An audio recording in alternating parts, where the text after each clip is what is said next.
Bismillahirrahmanirrahim. Assalamualaikum warahmatullahi wabarakatuh. Selamat sore, salam sejahtera untuk kita semua. Selamat sore Bapak Ibu, rekan-rekan semuanya. Saya hormati, saya banggakan.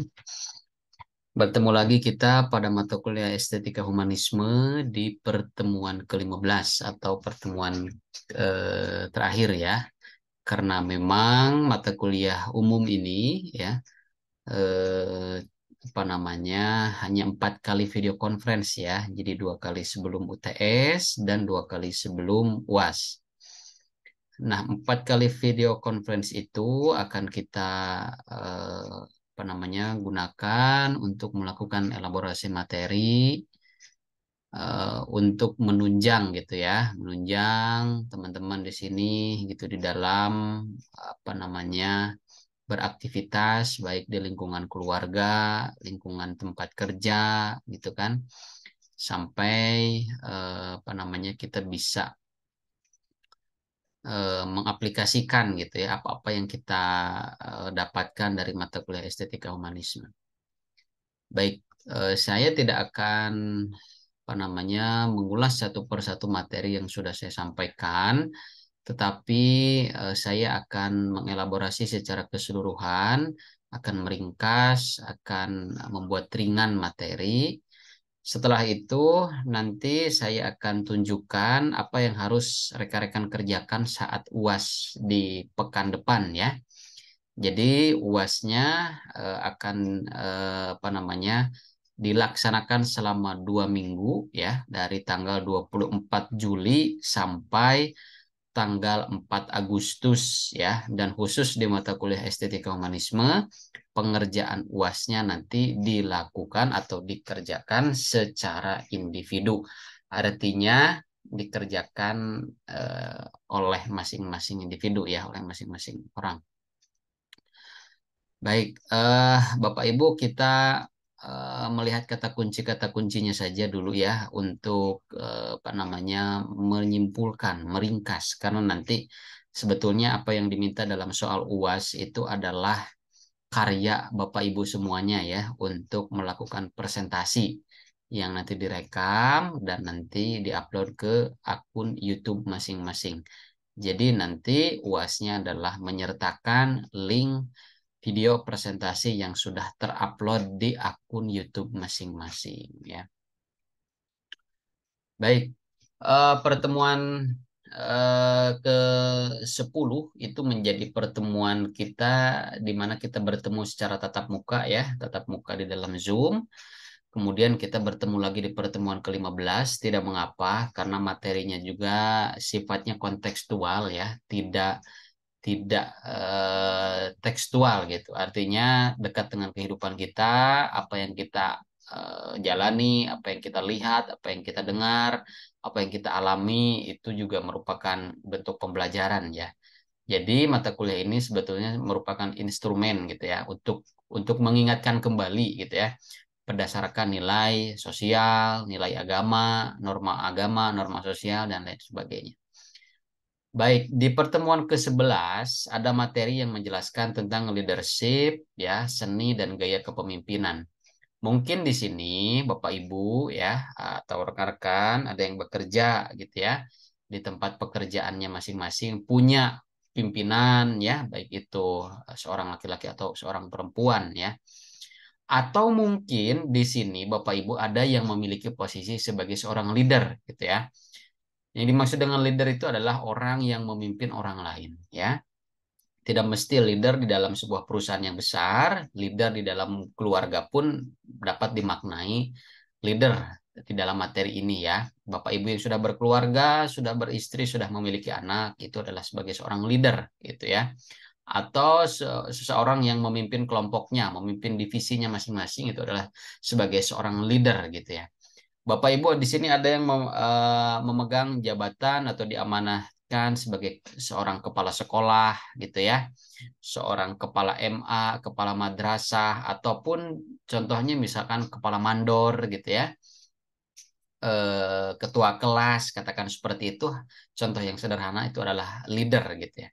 Nah, di sini gitu ya, kalau kita lihat di dalam materi pertemuan ke-11 itu Leader ini menjadi salah satu bagian dari social capital ya. Social capital itu adalah modal sosial yang dimana dengan modal sosial itu kita akan terbantu gitu ya. Terbantu apakah itu kita menjadi dikenal oleh orang, apakah kita menjadi orang yang dipercayai oleh masyarakat, apakah kita orang yang selalu diminta saran dan petunjuknya gitu ya. Nah, di sini kita berbicara tentang kepemimpinan. Kalau saya kembali lagi ya, karena saya dari komunikasi, rumpun ilmu saya atau keahlian saya di apa namanya di bidang komunikasi, kalau saya melihat materi tentang kepemimpinan, ada satu teori ya yang menjelaskan bahwa eh, pemimpin itu dilihat pada bagaimana dirinya seseorang pemimpin itu ya menerapkan gaya komunikasinya ya. Jadi tentu kita akan memiliki perbedaan perasaan, perbedaan persepsi terhadap pola kepemimpinan antara satu orang dengan orang yang lainnya. Mungkin Bapak Ibu, rekan-rekan semuanya di sini ya pernah mengalami masa dipimpin oleh si Bapak A, masa dipimpin oleh si Bapak B atau si Ibu A atau si Ibu B gitu ya. Ada perbedaan perasaan, ada perbedaan persepsi. Misalkan kita gitu ya sebagai anggota dari sebuah sekolah gitu ya dipimpin oleh kepala sekolah, tentu setiap orang memiliki gaya kepemimpinannya masing-masing. Gaya kepemimpinan ini kita kerucutkan menjadi gaya komunikasi, di mana cara pimpinan kita berkomunikasi dengan kita itu akan berpengaruh juga pada iklim organisasi gitu ya, pada iklim lembaga. Apakah kita semakin nyaman, semakin betah, semakin enak bekerja di tempat kita bekerja, atau justru semakin tidak nyaman karena sosok pemimpinnya. Setidaknya ada 6 gaya komunikasi pimpinan ya yang bisa Bapak Ibu, bisa rekan-rekan nanti identifikasi sesuai dengan apa yang diterapkan oleh gaya komunikasi pimpinannya masing-masing ya. Pertama, gaya komunikasi pimpinan pertama itu disebut dengan controlling style ya. Gaya komunikasi ini seperti mengkontrol gitu ya. Artinya gaya komunikasi controlling style ini relatif dilakukan oleh pimpinan kita yang mana ya pola komunikasinya terbentuk hanya satu arah atau one way communication gitu ya. Tidak terjadi atau tidak terbentuk pola komunikasi dua arah. Tidak ada dialog di sana ya. Biasanya tipe pemimpin ini sifatnya itu mendelegasikan apa namanya? Mendelegasikan tugasnya ya, memberikan instruksi kepada bawahan gitu kan tanpa adanya interupsi gitu ya. Tujuannya untuk apa? Untuk mengontrol, untuk mengendalikan agar orang-orang di bawah dia, divisi di bawah dia, ataupun lembaga di bawah dia itu ikut ikut manut gitu ya terhadap apa yang disampaikan, apa yang diminta, apa yang diinginkan oleh pimpinan kita gitu ya. Jadi gaya komunikasi controlling style ini digunakan oleh pimpinan kita ataupun mungkin oleh Bapak Ibu di sini sebagai pimpinan institusi, pimpinan lembaga gitu ya. Apakah gaya komunikasi saya selama ini menggunakan controlling style atau menggunakan gaya yang lain gitu ya. Itu pertama ya, gaya komunikasi controlling style. Itu kita mengontrol, mengendalikan gitu ya, menyetir kasarnya itu ya, orang-orang yang ada di bawah kita. Dan pola komunikasi yang terbentuknya cenderung satu arah gitu ya. Tidak bersedia menerima umpan balik gitu kan, tidak bersedia menerima kritik dan saran. Kemudian yang kedua, tipe komunikasi pimpinan kita, ya ini sebagai modal sosial ya atau social capital di dalam bahasan estetika humanisme. Itu ada yang disebut dengan equalitarian style ya.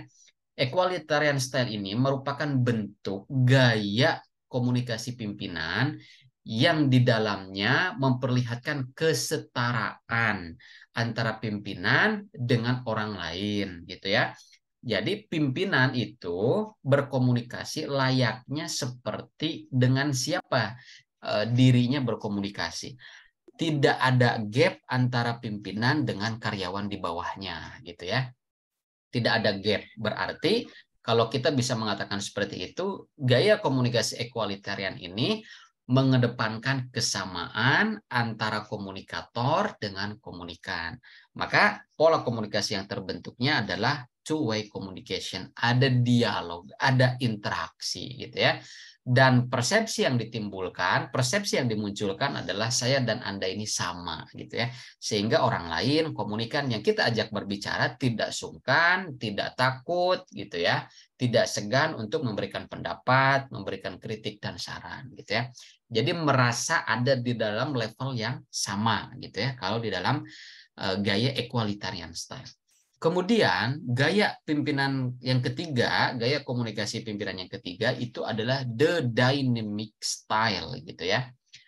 Nah, gaya komunikasi dinamik ini memperlihatkan sosok pemimpin yang dimana saat berkomunikasi dengan sesama levelnya, dengan orang di bawahnya, itu cenderung to the point gitu ya. Memperlihatkan otoritas dengan bahasa-bahasa yang to the point, lugas, lantang, tanpa adanya basa-basi. Saya minta dibuatkan surat edaran A, langsung dibuat surat edaran A. Jadi relatif tidak banyak menggunakan retorika gitu ya di dalam gaya komunikasinya. Itu yang disebut dengan the dynamic style. Kemudian yang keempat, ada yang disebut dengan the relinquishing style gitu ya. Gaya komunikasi pimpinan the relinquishing style ini mengatakan bahwa pimpinan mau dan bersedia ya menerima kritik dan saran dari semua anggota organisasi di dalamnya, baik itu di level top management, middle management, ataupun dari karyawan sekaligus. Apa yang menjadi kendala, apa yang menjadi keluhan, apa yang menjadi kritik dan saran, kemudian dirinya, kita sebagai pimpinan yang menerapkan the relinquishing style, itu mau dan bersedia untuk menerima, mendengarkan keluhan-keluhan yang disampaikan. Alangkah menyenangkannya ketika kita punya pimpinan ataupun teman-teman di sini, Bapak Ibu di sini, sebagai pimpinan di lembaga masing-masing menerapkan gaya komunikasi the relinquishing style. Adanya penerimaan, kesediaan untuk menerima, mendengarkan kritik dan saran keluhan dari berbagai level di dalam organisasi atau di dalam instansi yang kita pimpin gitu ya. Dengan cara seperti itu semuanya merasa diakomodir gitu ya, keluhannya didengar, kemudian pendapatnya didengar, kritiknya didengar. Dan juga kalau kita memposisikan sebagai seorang karyawan, alangkah menyenangkan sekali kalau kita punya pimpinan yang menerapkan gaya komunikasi the relinquishing style gitu ya. Kemudian yang terakhir gitu kan, yang keenam itu ada yang disebut dengan the withdrawal style ya. Jadi the withdrawal style itu merupakan gaya komunikasi yang sebetulnya tidak direkomendasikan untuk digunakan baik oleh pimpinan maupun oleh karyawan di dalam sebuah organisasi.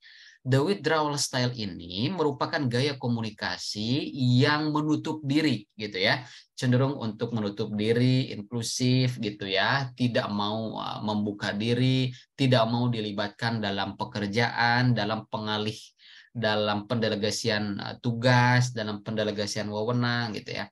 Jadi the withdrawal style ini merupakan bentuk gaya komunikasi yang menarik diri daripada lingkungan sekitarnya. Dan bisa kita lihat bahwa orang-orang yang seperti ini relatif ya cara bekerjanya bersifat individual gitu ya, tidak bisa untuk diajak bekerja sama gitu ya. Nah, sesuai dengan materi pada pertemuan ke-11 gitu kan, yang berbicara tentang gaya kepemimpinan, seni gitu kan, saya ingin menambahkan satu poin gitu terkait materi yang saya kuasai, bahwa teman-teman di dalam menjalankan sebagai fungsinya gitu ya, menjalankan amanat selama ini, apakah menjadi kepala sekolah, apakah menjadi apa ya, ya pimpinan lah ya di berbagai institusi masing-masing, di beberapa kelompok masing-masing, teman-teman coba identifikasi apakah saya ini termasuk orang yang suka mengkontrol orang lain, itu masuk ke dalam controlling style. Kemudian apakah saya orang yang mampu menyetarakan diri, mampu menghilangkan gap ya, kesenjangan antara diri saya dengan orang lain, berarti kita menggunakan gaya komunikasi equalitarian style ya. Atau saya cenderung orang yang suka langsung to the point, tidak suka basa-basi gitu ya. Itu berarti kita menerapkan gaya komunikasi the dynamic style.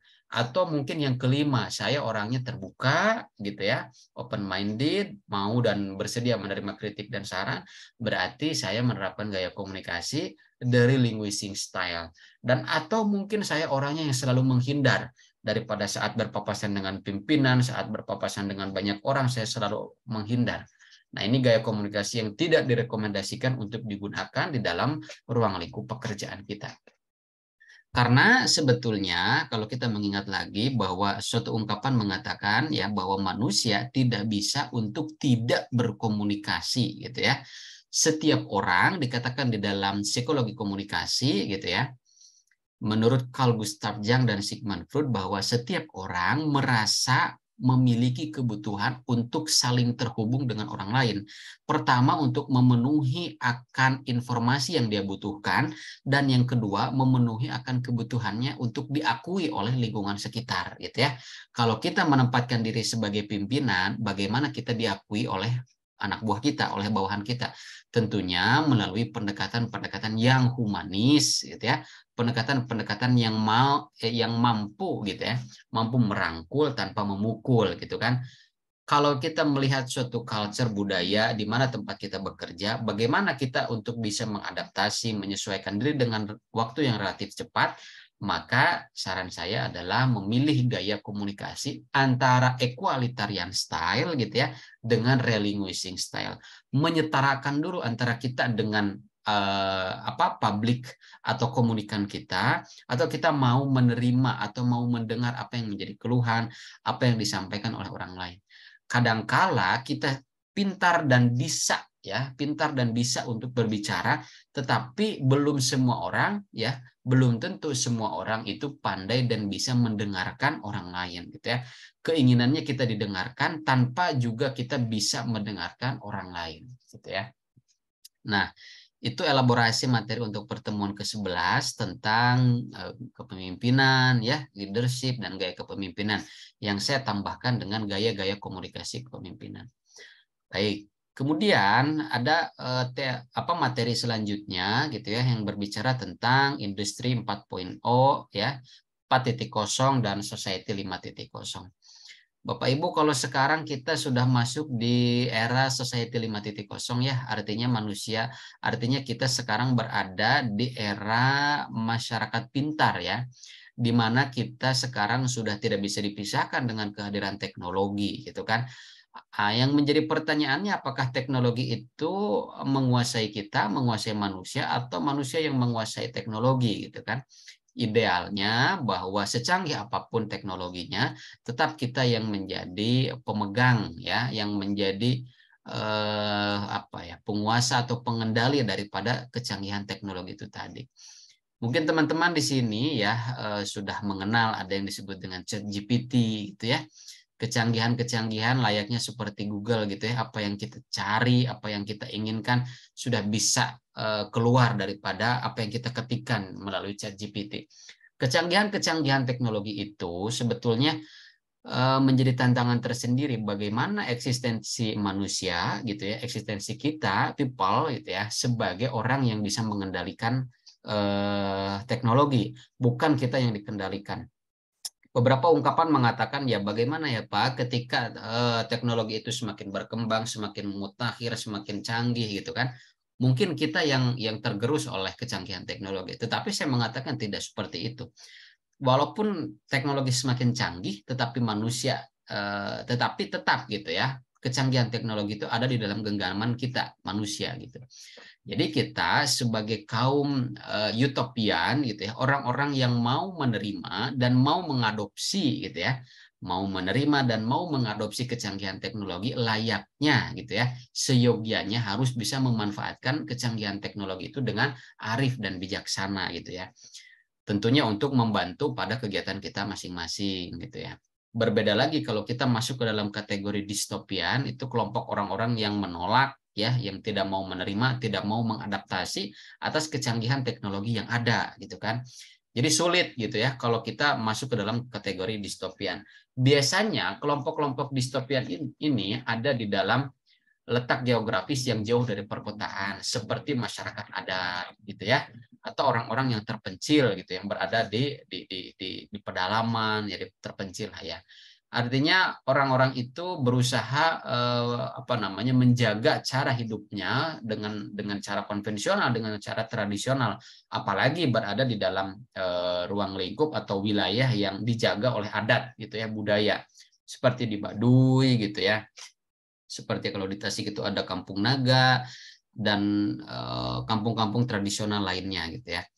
Nah, memang kalau kita melihat dari dua perspektif gitu ya, kaum distopian dan utopian sama-sama memiliki keuntungan dan kelemahannya masing-masing gitu. Tetapi kalau kita berangkat dari sudut pandang kita sebagai kaum utopian, orang-orang yang berusaha menerima dan mau mengadaptasi kecanggihan teknologi, maka gunakanlah kecanggihan teknologi itu sebagai ajang untuk mempermudah cara kita menjalankan kehidupan, cara kita bekerja gitu ya. Adanya ChatGPT, adanya kecanggihan teknologi itu jangan sampai melunturkan nilai-nilai integritas kita gitu ya. Artinya melunturkan nilai kejujuran, kedisiplinan, keterbukaan dan lain sebagainya ya. Kalau kita mengerjakan tugas, mengerjakan UAS, UTS ya kerjakan secara jujur gitu ya, tanpa bantuan daripada media-media yang lainnya gitu ya. Jadi itu materi tentang industri 4.0 dan society 5.0. Kita sekarang sudah berada di era masyarakat pintar gitu ya. Bukan kita yang dikendalikan oleh teknologi, tetapi kita yang harus mengendalikan teknologi. Apalagi sekarang era teknologi itu ya di zaman ya di era digital sekarang, digitalisasi, semuanya serba digital gitu ya.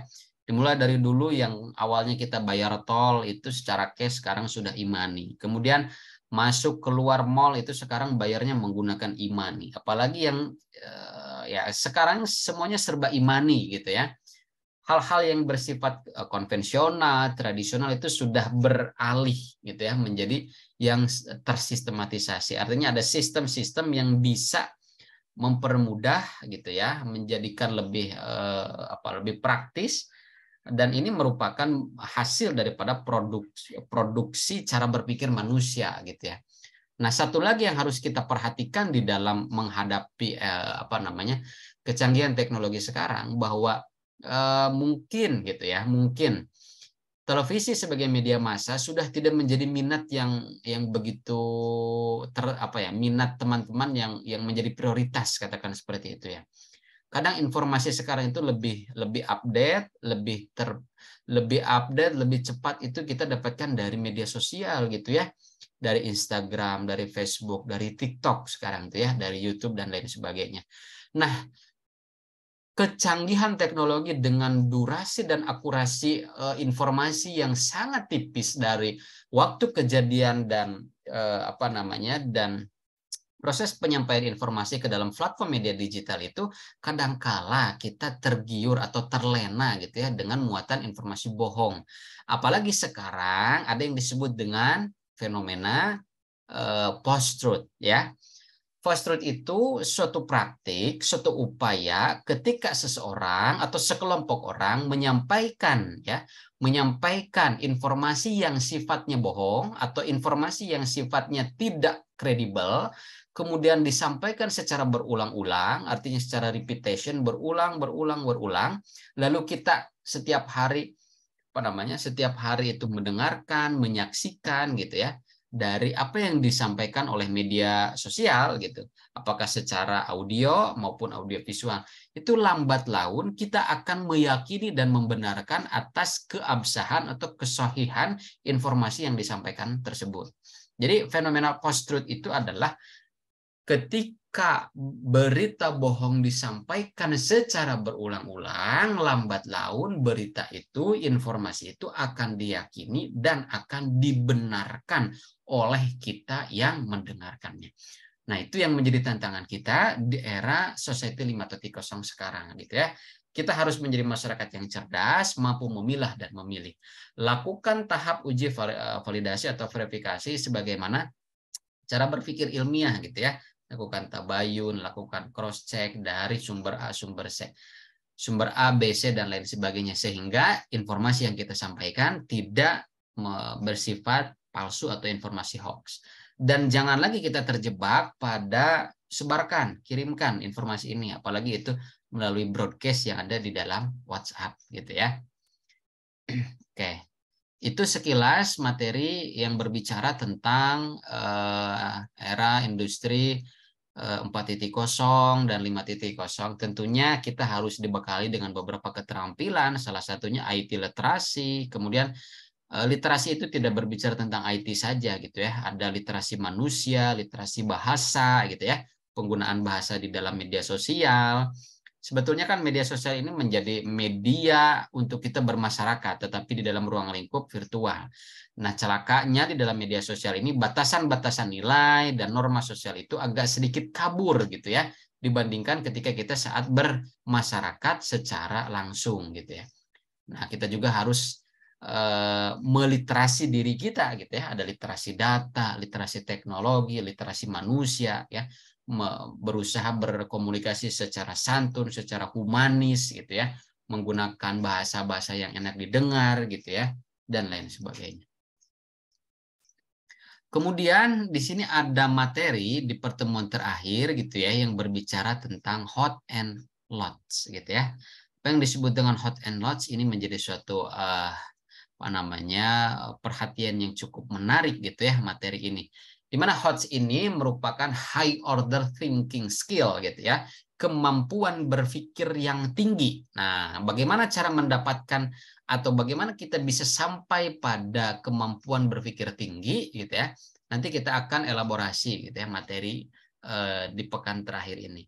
Dan ada yang disebut dengan LOTS, low order thinking skill ya, kemampuan berpikir yang cukup rendah gitu ya. Nah, apa itu HOTS and LOTS? Pada dasarnya para ahli membagi tingkat kemampuan berpikir manusia ya, dimulai dari bentar. Dimulai dari berpikir tingkat rendah, low order thinking skill, sampai dengan tingkat tinggi, high order thinking skill ya. HOTS merupakan sebuah konsep pendidikan yang didasarkan pada taksonomi Bloom. Mengapa harus berpikir kritis? Nah, salah satu untuk mengasah, untuk membangkitkan ya cara kita berpikir yang tinggi itu adalah dengan berpikir kritis. Kalau di dalam mata kuliah saya gitu ya di komunikasi ada yang disebut dengan filsafat komunikasi, itu merupakan suatu stimuli ya, merupakan suatu instrumen untuk membangkitkan rekan-rekan mahasiswa agar dapat berpikir secara kritis gitu ya, dengan selalu menimbulkan sebuah pertanyaan.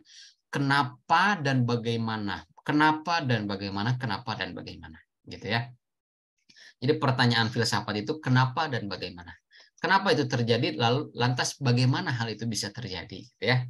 Sampai menemukan kepuasan atas jawaban atas pertanyaan yang selama ini terngiang di dalam benak kita. Nah, di sini gitu ya, taksonomi Bloom itu seringkali digunakan di dalam dunia pendidikan. Mungkin di sini ada Bapak Ibu yang berprofesi sebagai guru SMA, guru SMK, guru SMP, guru SD gitu ya, atau sesama dosen mungkin ya. Nah, di sini menurut Bloom's ya, makanya disebut dengan Bloom's taksonomi, khususnya gitu ya, khususnya di dalam menjelaskan ya, menerapkan, menginformasikan sebuah pengetahuan kepada apa namanya peserta kita, kepada siswa kita, kepada mahasiswa kita, itu dimulai dari tahapan pertama yang disebut dengan remember gitu ya. C1 sampai C6 ya. Remember artinya kita mengenalkan sebuah informasi, sebuah gagasan baru, sebuah pengetahuan baru minimal ya. Mahasiswa kita, pelajar kita itu minimal mengingat meskipun belum memahami gitu ya. Ada berapa gaya komunikasi pimpinan? Ya, misalkan ketika saya tanyakan seperti itu, ada 6. Minimal, itu hal yang paling minimal. Itu ada 6. Berarti mahasiswa kita, pelajar kita sudah mampu menangkap 6 poin gaya komunikasi. Lalu coba sebutkan, ada controlling style, ada equalitarian style, ada the dynamic style gitu ya. The relinquishing style, dan ada the withdrawal style gitu. Nah, itu sudah masuk pada tahap remember gitu. Kalau saya tanya misalkan apa yang dimaksud dengan the relinquishing style? Nah, kemudian ketika teman-teman di sini, ketika anak sendiri ya, Ini boleh ya untuk kita sebagai orang tua boleh menerapkan cara pembelajaran Bloom taksonomi ini kepada anak-anak kita di lingkungan keluarga, di lingkungan rumah gitu ya. Jadi diingatkan dulu ya teman-teman, diingatkan dulu peserta kita, pelajar kita, minimal tahap pertama itu mengingat. Nah, selanjutnya ketika peserta kita, mahasiswa kita gitu ya, mampu menjelaskan apa yang disebut dengan the real linguistic style adalah gaya komunikasi yang menerapkan ketersediaan atau kemampuan untuk menerima kritik dan saran sehingga gaya komunikasinya lebih terbuka, lebih hangat, itu yang disebut dengan gaya komunikasi the real linguistic style. Nah, itu berarti sudah memahami gitu ya, sudah memahami, understand. Kemudian cek ketiga ya, langkah selanjutnya yaitu apply, mengaplikasikan, kemudian cek keempat menganalisis, mengevaluasi sampai pada akhirnya meng-create ya, membuat atau menciptakan. Jadi kita juga di dalam proses mengajarkan, memberikan informasi ya, memberikan suatu hal yang baru kepada anak kita, kepada masyarakat. Di sini mungkin Bapak Ibu ada yang memiliki posisi sebagai tokoh masyarakat ya. Ada ketua RT contoh ya, ada ketua RW atau ada mubalik sendiri. Maaf ya, ada yang sebagai mubalik gitu ya, atau ada kepala desa di sini. Nah, bagaimana memberikan suatu penyuluhan, informasi sehingga dapat dipahami oleh masyarakat. Minimal masyarakat itu mengingat dulu. Setelah mengingat baru memahami. Setelah memahami baru mengaplikasikan sesuai dengan petunjuk. Mengaplikasikan, menganalisis, dievaluasi, lalu membuat sendiri. Gitu ya. Jadi diperhatikan gitu dari beberapa tahapan belum taksonomi ini di dalam menerapkan pada cara-cara kita berkomunikasi, cara-cara kita menyampaikan informasi atau pengetahuan baru. Nah, ini ya taksonomi belum ya. Jadi penjelasannya dimulai dari C1 sampai C6 gitu ya. Mengingat, contohnya menyebutkan, memilih, mengidentifikasi, membuat ya. Kemudian memahami, menjelaskan informasi, menerapkan, menganalisis, menilai dan mengkreasikan atau menciptakan. Nah, kemudian di sini taksonomi belum itu direvisi berjudul taksonomi untuk pengajaran, pembelajaran dan penilaian. Ya. Jadi taksonomi belum itu adalah tahapan kita di dalam mencerna segala informasi atau kita sebagai komunikator di dalam menyampaikan informasi kepada audiens kita. Nah, belum taksonomi ini mengarah pada aspek kognitif gitu ya, tidak mengarah pada aspek afektif ya. Yang disasar pertama kali yaitu aspek kognitifnya, mengingat ya, kemudian memahami sampai nanti kita masuk pada aspek psikomotorik ya, artinya menciptakan. Seseorang yang kita berikan informasi, seseorang yang kita latih, seseorang yang kita edukasi, berikan pelatihan, berikan pembinaan itu sampai bisa membuat sendiri. Itu sudah masuk pada tahap psikomotorik. Ya. Nah, di sini ada beberapa revisi ya, ada Anderson taksonomi gitu ya. Coba kita lihat law order thinking skill, kita dibagi ke dalam belum taksonomi itu dibagi ke dalam 2 fase yang dimana ada 6 tingkatan, di mana 3 tingkatan pertama itu merupakan bentuk daripada low order thinking skill ya. Jadi kemampuan berpikir yang cukup rendah atau yang masih rendah, yaitu mengingat, memahami dan mengaplikasikan. Kalau kita mau berusaha meningkatkan cara berpikir kita menjadi high order thinking skill, yaitu kita sudah berusaha mampu menganalisa, mengevaluasi, dan menciptakan gitu ya. Salah satu bentuk real gitu ya daripada low order thinking skill itu adalah ketika teman-teman tidak memiliki atau belum memiliki kemampuan memfilter, menyaring informasi, apakah informasi ini valid atau tidak gitu ya, absah atau tidak. Tanpa berpikir panjang, teman-teman lalu meneruskan pesan ini ke orang lain, ke grup keluarga, ke grup kuliah, ke grup pekerjaan gitu ya. Berarti di sini belum ada tahapan analisa ya. Berarti teman-teman baru ada di dalam low order thinking skill. Kalau teman-teman sudah menerapkan cara berpikir yang tinggi, high order thinking skill, tentu teman-teman di dalam menerima informasi, di dalam meneruskan informasi itu kita akan menganalisa dulu apakah benar atau tidak, valid atau tidak informasi yang saya berikan. Jangan sampai informasi yang saya sampaikan itu menjadi informasi hoax atau bohong gitu ya. Nah, ini itu saja sebetulnya yang saya yang saya jelaskan tadi intisarinya.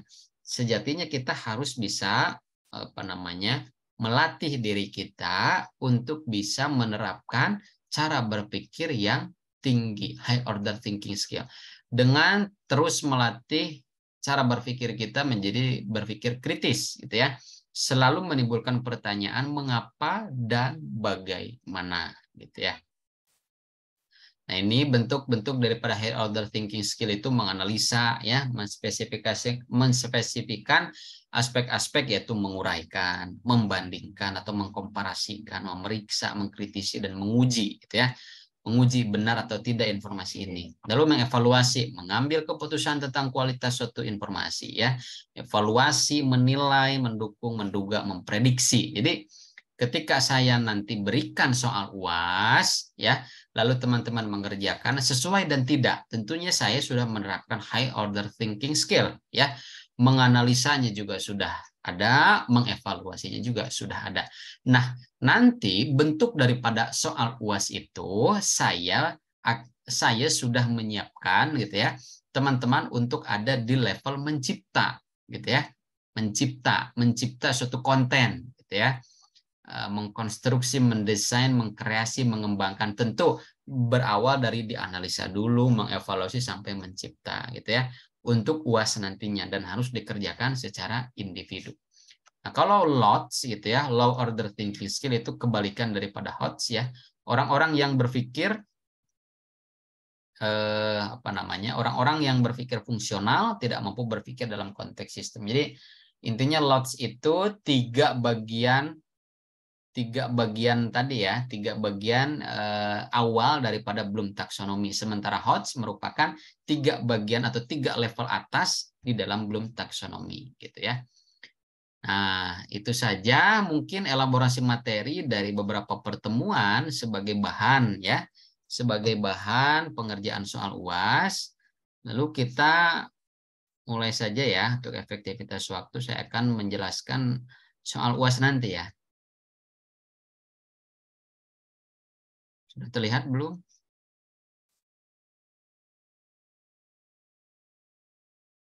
Halo? Terlihat, Pak. Jelas, Pak, jelas. Nah, Bapak Ibu, rekan-rekan semuanya, kita sudah ada di penghujung perkuliahan dan sudah lengkap ya, 4 kali Vkon untuk mata kuliah umum, dan memang mata kuliah ini teks sangat kontekstual gitu, bisa dipelajari secara mandiri. Teman-teman, di sini saya minta mengerjakan soal UASnya secara individu ya. Nanti teman-teman ya, Bapak Ibu di sini saya minta untuk membuat suatu konten di mana konten itu berisi penjelasan teman-teman semuanya dengan memilih salah satu tema atau topik di sini ya. Anda diminta membuat suatu karya dalam bentuk rekaman video. Karya tersebut diisi dengan konten presentasi. Tetapi yang saya minta tidak kaku ya presentasinya, tidak mesti menampilkan PowerPoint, tidak mesti.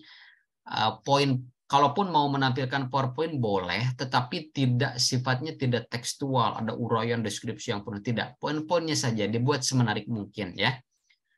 Nah, konten presentasi yang dilakukan secara individu atau personal. Materi presentasi terdiri dari beberapa topik yang telah dipelajari dalam rangkaian perkuliahan estetika humanisme. Oleh karena itu, silahkan memilih salah satu dari topik berikut. Ya. Pertama, personal studies, self concept, sampai hot and lots, berpikir kritis ilmiah. Nah, teman-teman boleh merujuk materi-materinya dari materi yang sudah saya upload di LMS, boleh merujuk materi-materi di luar materi perkuliahan ya, yang penting topiknya ini. Kemudian, konten presentasi dalam rekaman video dapat Anda buat semenarik mungkin dengan inovasi dan kreasi masing-masing individu. Silahkan, apakah mau menggunakan PowerPoint? Silahkan, boleh gitu ya. Tidak menggunakan PowerPoint pun lebih bagus gitu ya. Materi presentasi dengan topik yang Anda pilih dapat merujuk pada materi perkuliahan dan dikembangkan dengan sumber-sumber lainnya. Cantumkan dengan jelas sumber rujukan yang digunakan. Durasi presentasinya ya kontennya adalah 10-15 menit ya. Lalu nanti untuk submit jawaban UAS, lembar jawaban yang disubmit di LMS harus berisikan surat pernyataan orisinalitas karya yang ditandatangani oleh masing-masing individu. Lalu setelah itu disertakan link YouTube-nya. Ingat ya, link YouTube-nya harus yang bisa saya klik untuk melakukan cross-check. Ya. Contohnya, personal studies, atau misalkan emotional intelligence, atau yang terbaru deh, hot and lots gitu ya. Teman-teman nanti membuat suatu konten 10-15 menit, itu silahkan dikreasikan. Ya, semenarik mungkin, sajian tampilannya semenarik mungkin, ada lagu yang menyertai atau musik yang menyertai atau instrumen yang menyertai presentasi teman-teman diperbolehkan. Itu tentu akan mempengaruhi pada penilaian ya.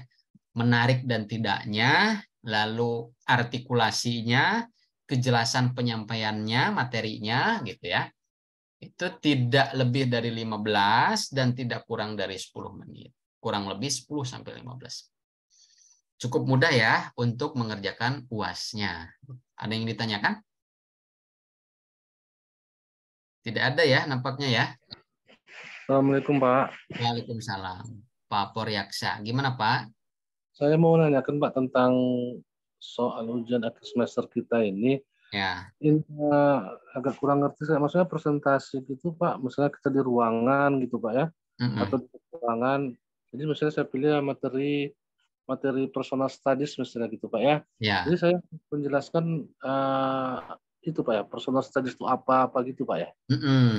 Dibuat ringan saja Pak. Bapak boleh mengambil materi yang sudah saya post di LMS ya. Kalau personal studies itu silahkan dilihat di pertemuan keberapa atau mau diperkaya dari materi di luar materi perkuliahan juga boleh.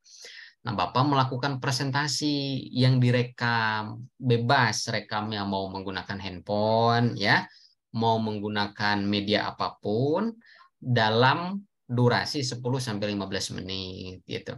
Nah, setelah direkam, video rekamannya itu diupload ke akun YouTube ya. Silakan nanti mungkin Bapak kalau kesulitan minta tolong siapa yang memang bisa membantu, apakah teman-teman di sini atau mungkin ada temannya di rumah gitu ya, atau mungkin siapalah itu yang bisa menguploadkan ke akun YouTube. Tidak mesti akun YouTube Bapak Ibu ya, akun YouTube orang lain pun boleh, tetapi yang saya minta itu linknya gitu ya, linknya. Jadi Pak Poryaksa menjelaskan ringan saja sesuai dengan gaya yang dimiliki Bapak gitu ya. Personal studies gitu ya. Halo teman-teman gitu ya. Kali ini kita akan membahas tentang personal studies yang dimana bahasan kali ini merupakan suatu materi yang cukup menarik di dalam keseharian kita gitu ya. Jadi kan berbicara tentang personal studies, berbicara tentang personality kita gitu ya. Melihat dari materi-materinya kalau nggak salah di dalam personal studies itu atau self concept itu ada dari Johari Windows ya, 4 kuadran gitu. Jadi dibuat semenarik dan seringan mungkin Pak. Oke siap Pak. Terima kasih. Sama-sama. Terima kasih. Sama-sama. Jadi direkam menggunakan handphone boleh, menggunakan teman-teman kalau punya akun Zoom ya, akun Zoom di laptopnya masing-masing itu sebetulnya bisa ya direkam melalui akun Zoom. Setelah itu di-convert 10-15 menit lalu di-upload ke dalam YouTube. Nah, nanti linknya disertakan di dalam lembar jawaban UAS. Ada lagi yang ingin ditanyakan? Tidak ada ya? Baik, kalau tidak ada ini gambarannya. Dan waktu pengerjaan UASnya cukup panjang, cukup lama ya, sekitar 2 minggu, dimulai dari Senin minggu depan, 24 Juli sampai 6 Agustus ya. Jadi bentuk jawaban UASnya adalah video presentasi yang diunggah ke akun YouTube.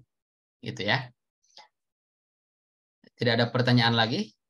Kalau tidak ada pertanyaan, ya kita akhiri saja ya. Bapak Ibu, rekan-rekan semuanya, di program studi informatika ya, nampaknya ini sudah ada apa namanya, Ibu Kaprodi baru ya. Kaprodi baru, selamat untuk program studi informatika ya, sudah memiliki ketua program studi yang baru. Kemudian juga di akhir kesempatan video conference kali ini, saya ingin meminta maaf bila mana selama membersamai Bapak Ibu satu semester ini saya kurang maksimal di dalam pelayanan saya gitu ya untuk belajar bersama-sama di mata kuliah estetika humanisme. Mohon maaf atas kesalahan kekurangan dari lisan maupun dari sikap yang datang dari saya. Selamat mengikuti pekan UAS dan tetap semangat ya mengikuti perkuliahan di Unsia sampai akhirnya teman-teman lulus. Ingat kembali ya, kenapa teman-teman masuk ke Unsia, diingat niat awalnya, tujuan awalnya jangan sampai berhenti di tengah jalan gitu ya. Diperhatikan lagi nanti batas waktu pengumpulan UAS-nya ya. Terima kasih atas atensi dan waktu yang sudah diluangkan. Untuk presensi kehadiran Vikonnya nanti saya inputkan secara manual ya. Saya akhiri, selamat sore Bapak Ibu semuanya, selamat melanjutkan aktivitas. Assalamualaikum warahmatullahi wabarakatuh. Waalaikumsalam warahmatullahi wabarakatuh.